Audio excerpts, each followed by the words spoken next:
Hey everybody, welcome to the Dad Challenge Podcast. You're here for Bible Stories with Swearing Sunday. Welcome to YouTube Church. Last week we left you off on Samson Part 1, Samson and Delilah, and just basically I called Samson a dumb jock, the Jake Paul of the Bible, because he's really dumb. And it just, you see the guy and the character and who he is and the power he has, and you're like, if you're that powerful, why are you so dumb? Right? And so I went through the whole issue of where God has him as a judge over Israel. He was born not allowed to cut his hair, he's not allowed to eat grapes, cannot touch grapes, which right there is proof that grapes are evil and against God is, against grapes. If you eat grapes, you're against God, is all I'm saying. Do that information what you're going to do with it. And so where we left you off was with Samson literally just killed 1,000 guys with a jawbone of a donkey. 1,000 dudes, right? So he is the judge. He's the judger over Israel. The Philistines are ruling over Israel, and he's the judgment on the Philistines. And he's murdering people. He's, they're trying to come after him. They're trying to capture him. They just can't do it because he's got God on his side. His power comes from God, and he's like a superhero in his strength. So we left you with Samson standing in the middle of 1,000 dead guys. There's blood, there's shit, there's guts, there's steam rising off the blood and the eyeballs everywhere, and there's epic ending of this insane battle. Like, holy, right? It was just such a good story. Well, I mean, if you think that death and murder and killing 1,000 guys is cool, just saying. One dude doing that's epic. Samson finishes the battle. He's standing there, breathing heavy. He decides he needs some agua seriously bad. Like, he's thirstier than a bunch of moms at a bachelorette party. And so he just killed 1,000 guys, and he needs a Gatorade, like stat. So he yells at God, and he gives all credit to God. He says, God, I did all this to you. You did this through me. I killed all these guys, and I'm about to die, and I'm about to fall in their hands. So please hook a brother up. End quote. So God hooks him up. He sends water gushing from the ground. So God hooks him up, sends water gushing from the ground, and Samson drinks it. Like, you ever been so thirsty in your life? Like, you wake up, it's always in the middle of the night where you didn't fill your water bottle, and you're so thirsty. Like, you're gonna die if you don't get a drink of water. And you know that feeling when you just drink the water and you're like, this is life-giving. That's probably what that felt like. And when you're drinking it so fast, it always ends up in your shirt. You're so thirsty, you can't get into your body fast enough. But he's so thirsty because he just killed 1,000 guys, and God hooks him up. And so it says that he was revived when he drank. And, they also just have in the Bible, they have this weird habit of just naming shit willy-nilly. So something happens, they're like, this is the place where this happened, right? And so they named it the Spring of the One Who Cried Out. Like, can we get more creative names like Kill Death Valley Spring or Bloodbath Geyser Fountain? Like, I would buy a t-shirt from that place and illegal fireworks from that roadside stand any day of the week. These names were garbage. And I felt like, this is a story about God. Can you just name it something cool? They're so literal in the Bible. I guess that's kind of the way it was. There's probably nobody who was funny back in the day. I'm trying to feel like you go back, there's just nothing fun. No one's funny. There's just... humor didn't exist. Samson stayed on and judged Israel for 20 years while the Philistines ruled. So it doesn't say a lot about what he does. It just means he just F shit up all the time. Like, he was called by God to be the dude who wreaks havoc on an entire nation. Basically, he's Trump, if you believe what some people believe. People believe that Trump was put in place by God to, change the face of politics forever. And, if that's the case, mission accomplished. Just saying. He was the guy that was sent to destroy the Philistines, right? And so he's just there doing all that stuff, and they don't say what he does. Imagine he just keeps doing things throughout the Bible. No stories of note, probably just like causing havoc, killing people, doing what he's got to do. And so time moves on, as it tends to do, and it jumps right to turn the page, and it's like, one night Samson slept with a prostitute. Oh, okay. And word soon spread that he was hanging out with this thought, right? And men of Gaza entered and waited at the gates for him to come out. That's what it is. They're just hanging out by the gates, and they kept saying, when the morning hits, we will be killing this guy. They're all like sitting there with their flashlights, telling scary stories, smoking cigarettes, just waiting for him to come out from this prostitute's house. And instead, it's funny because they're all waiting out there to kill him. Like, what do they think they're going to do? He just killed 1,000 guys. Like, what are you going to do? Like, in there, you think they're maybe a little drunk here, and they're like, let's just go do it. They got bats and stuff. I don't understand what you're thinking after you've seen what you've heard. If you heard what you heard, or you saw what you saw about what Samson did, what are you going to do to him? So anyway, it says Samson only stayed in bed till midnight, right? He finished up, he probably, checked himself, probably checked his wallet, made sure all his money was there. Like, maybe it was Cardi B. Just check your wallet when you leave that room, is what I'm saying. And then he just walks to the gates, takes hold of the doors and the gates, and rips them off the gate. He puts them on his shoulders and carries them all the way to the top of it. carries them all the way to the top of the hill across called Hebron. Like these guys are waiting by the gate. He's like, and just walks. So as soon as the guy pulls gates out of the ground, out of a giant wall, what are you going to do? Right? What are you going to do? So can you imagine the looks on the guys' faces when they see them doing that? They're like, you do it. You go. No, you go. And they're like pushing each other. You get him. And he's just walking with this giant gate up the hill. And Samson's probably just like laughing all the way up the hill, just carrying this giant gate. But it's so weird that they just glossed over that he's just banging a hooker. Like, and then no mention of it after. I think it's alluding to the fact that he's a fallen dude, basically gives into the flesh very easily. It's very much like he's powerful. He works for God. God has him as a judge. And yet he's still doing the gross things, like the sinful things you shouldn't be doing, right? And I think that comes to light a little bit later. Anyway, enter Delilah. And look, it says that Samson fell in love with her, but everyone knew, and I'm going to make a statement, okay? Like, Delilah was probably the hottest woman of the entire Bible. Just Sam's throwing it out there. Like, I'm just throwing it out. She's probably so hot. Like, I always think about, I wish I could see what she would have looked like. Because this guy's a very powerful dude. He's probably pretty famous. A lot of women probably would like to bed this type of guy for the genetics that will perpetuate on. I'm just saying, he's probably super hot, muscular, the hair and everything, the muscles, the killing of guys. He's very famous. And he could have anybody he basically wants, I'm thinking. And so he sees Delilah and he's like, I want Delilah. And so I'm pretty sure she's this hot. I'm going to keep going back to this because that's the only benchmark for hotness that I can think of in our modern era. And so the people found out about her and found out that Samson was kind of with her. And they went to her and they said, look, entice him to tell you the secret of his strength. And if we can capture him based on your information, we'll hook you up. Like they're each, we're going to give her 1,100 pieces of silver. To this day would be an insane amount of money. Like even today would be a ton of money. And they each were going to give her 1,100 pieces of silver. It's a lot of money.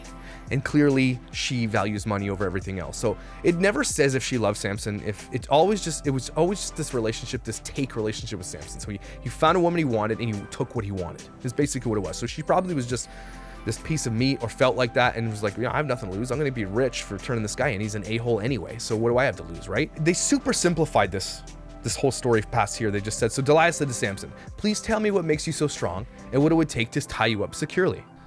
Like if like my wife said that, I'd be like, why do you want to know that? But I mean, maybe he just thought he was trying to be kinky. So at this point, I got to give him the benefit of the doubt. Like maybe he's like, oh yeah, I'll tell you how. But the word securely in there kind of is my trigger. Like, why do you want to know how to be tied up securely? I mean, like you don't see that. That's why I'm thinking he's dumb.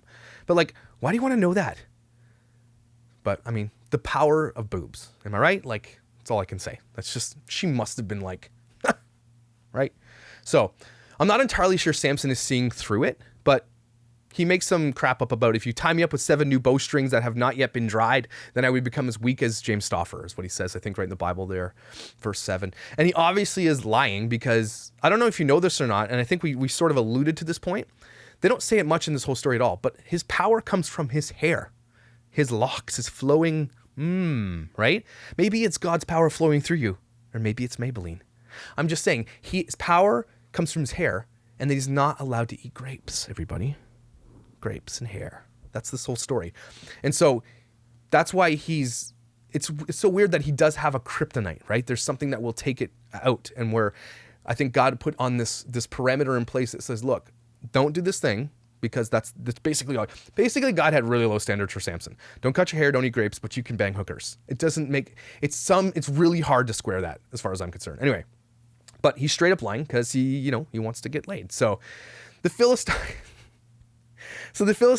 dumbasses, bring her the bowstrings and she ties him up, okay? At this point of the story, I think that she's just getting kinky, and he's like, this is going to be fun. Like, I'm getting tied up, he's going to have some fun. And so I had to give him the benefit of the doubt. I mean, guys do some dumb shit when pretty girls are involved, right? Guys are dumb. On behalf of all guys, we're dumb. So, and as soon as she ties him up, the dudes come out of the closet, the Philistines come out of the closet, and she yells, they're here to capture you. And he stands up, snaps the bowstrings like they're made of silly string, right? He's like, and then it doesn't say what happens after. Basically, they probably just jumped out the window, ran away really fast, and Sam's probably laughing. You know, it's so funny to watch them piece out the door, running through, trying to get out, because they know they're going to get killed if they come near him. So, and they probably fell into some donkey shit outside the window and all that. It just doesn't say what happens. He just broke the strings, and then it just says next. So, like, it's so frustrating because she gets mad at him for lying to her. Like, I don't put yourself in the position, okay? You get tied up after the conversation about what ties you up, what makes you weak. She does the thing. The guys come after you. You don't put two and two together. You deserve what's coming to you, right? So how does he not catch on what she's trying to do? So this is why I'm like Samson the dumb jock. Like, he's so dumb. I can't even express how dumb this guy is, okay? The question always comes back is, how hot is Delilah? It's got to come back. It's the only way I can see someone being so stupid. So this makes me angry because she asks again to find out what makes you weak. And he keeps lying. Like, he must know at this point what she's doing. So why does he keep doing it? Why does he keep answering questions? Why doesn't he just leave? My take on this is that she probably shops at Lululemon and Victoria's Secret. And so the things that she wears is just very convincing. Right? I don't know how he got around that. Like, maybe she's just really convincing sales and she like knows what to say and, oh, I didn't know they were going to kidnap you. Let's do more kinky stuff. I don't know. This is the part of the story is so frustrating because they don't tell you why he keeps falling for this dumb shit. He then tells her, if you braid my hair with the fabric in your thing, I'll be weak. So she does it. And then they come for him again, shakes it off, breaks it off.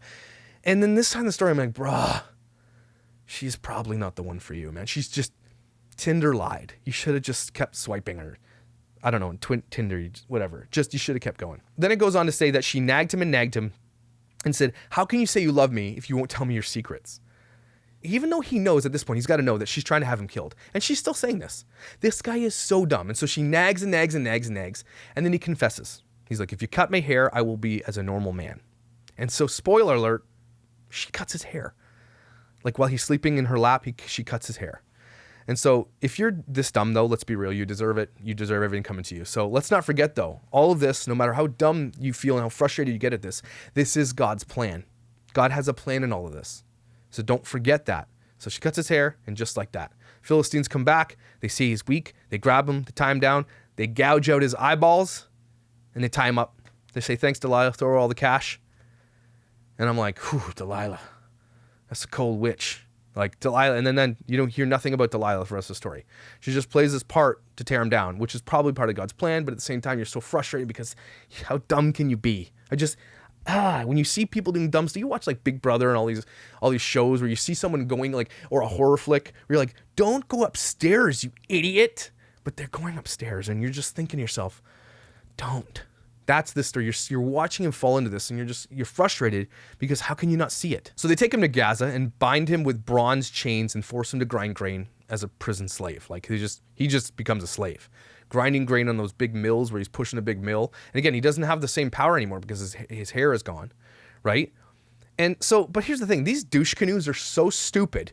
They knew where he got his power from because Delilah told them, I think, and they didn't keep his head shaved, so his hair starts to grow back. So meanwhile, the Philistines are partying and they're praising their god Dagon, saying he brought them victory. But truthfully, it was Samson's boner that brought them victory.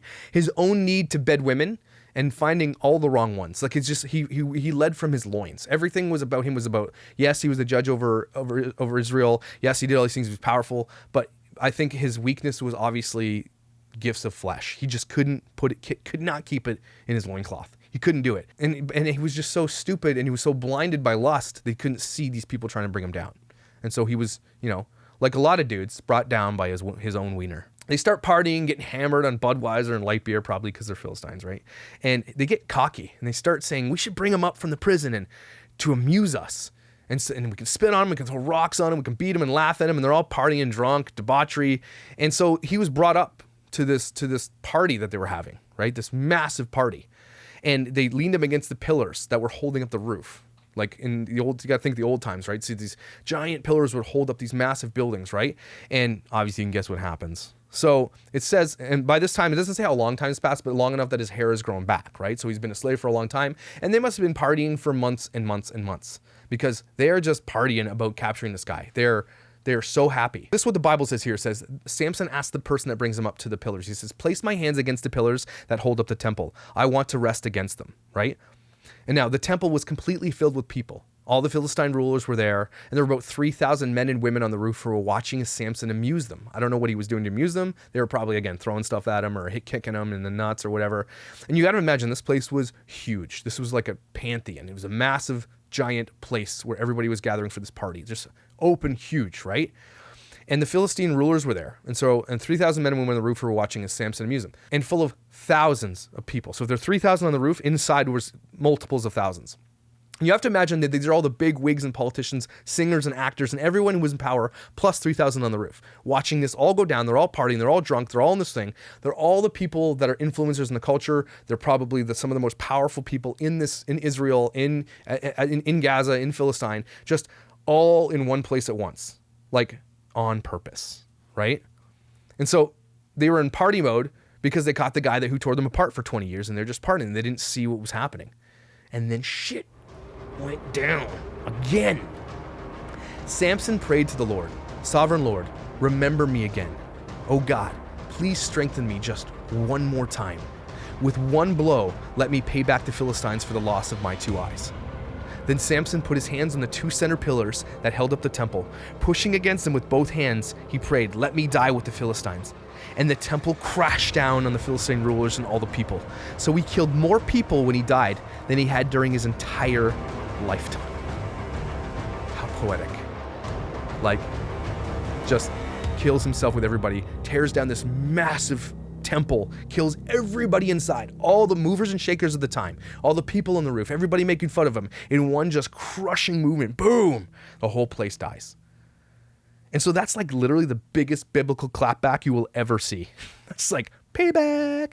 So there it is. In the end, God gave his judgment, and he used an infallible person who could not keep it in his loincloth to give judgment, which is saying a lot. And that's what I'm going to talk about in a second. It was akin to basically anyone of any substance in the Philistine being killed in one fell swoop in a few minutes. And Samson lives on as a legend in my cat, Samson. And so in this t-shirt here, you can order it now. And so this is one of the coolest stories, but one of the most frustrating stories. Cool because it has some epic battle scenes. It has some epic things that went down. Beautiful women, boobs, and kinks, and all these craziness. And just like, for guys listening to this story, it's just like, and I'm not saying women can't understand, but guys can understand. Your wiener can get you in a lot of trouble if you do some stuff. Like just that thing. And so guys can understand that this, maybe she was this so hot that you just couldn't get around. So the power of hotness is a story in this, the power of lust and power of like your loins and the things that you want to do carnally can literally destroy you as a human, right? It's just, there's one narrative. The other narrative is that when God gives you a plan and puts you in place, it doesn't really matter how bad you are. God can still be glorified and fulfill what he wants to fulfill, even though you are totally the worst person to do it.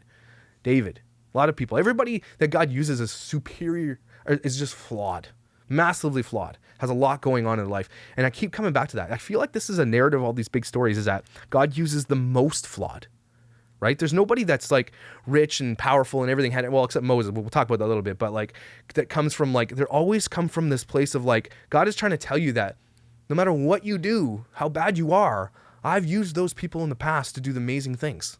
So I'm not saying go out and be bad and you'll still be used. I'm just saying that there's something to be said here for God using fallible people that are terrible people. Remember, Samson killed 30 people to pay debts. At that point, he wasn't really killing anybody yet. But he killed 30 people, and that's cool, right? Samson bedded prostitutes. You know what I mean? He was just dumb, though. He was so dumb.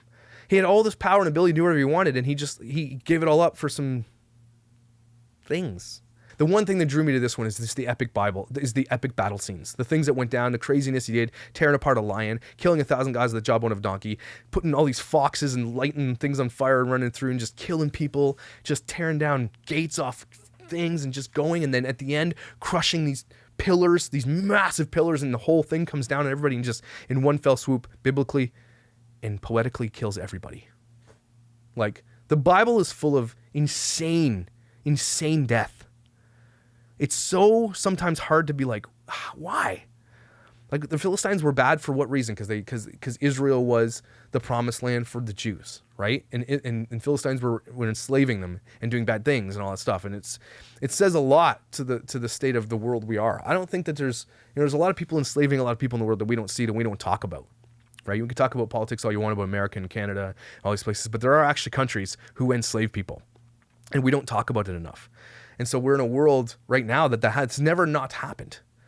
And so when you talk about end times, it's always been it's been throughout, in 1939, when Hitler started the war, he had already started enslaving Jews, and the Holocaust had already begun, and they were being slaves, and they were being tested on and everything else. And everybody's like that. If you were in that era of the world, you were a Jew in a concentration camp, you must have thought that was end times, right? And so no matter how bad it gets, we're just never going to know. But it's pretty bad now. I'm just saying, it's pretty bad in everybody's point of life. When I'm 40 now, my point of life, I'm like, this is the worst it's ever been. I think everybody, as soon as they turn 40, and every generation, that 40-year mark is when everything just feels like everything's worse. And maybe it's because I'm getting old. All this to say, the hope that is brought through this story is that God can use you, if you want to be used by God, to do amazing things. And even if you mess up, don't worry about it. God will still use you, but you'll probably die in the end. A horrible death, crushed by stones and rocks and everybody else. You might have your eyes gouged out, but if you're going to do something for God, why don't you just try doing the thing he wants you to do, and without, doing all the other stuff. That's all I'm saying. Maybe you could just try that. I don't know.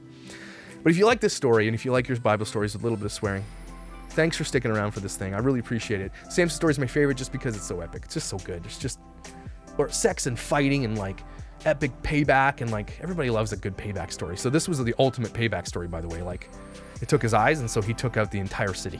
So just crazy. I can't wait. Like, there's already been a movie made about it. I haven't watched it because it looks bad. But I want Hollywood to make a really good movie about this. I want like Mel Gibson to take this on. I want Mel Gibson to make this movie. And I want it to be so raw and disgusting and real. And I want nudity in it.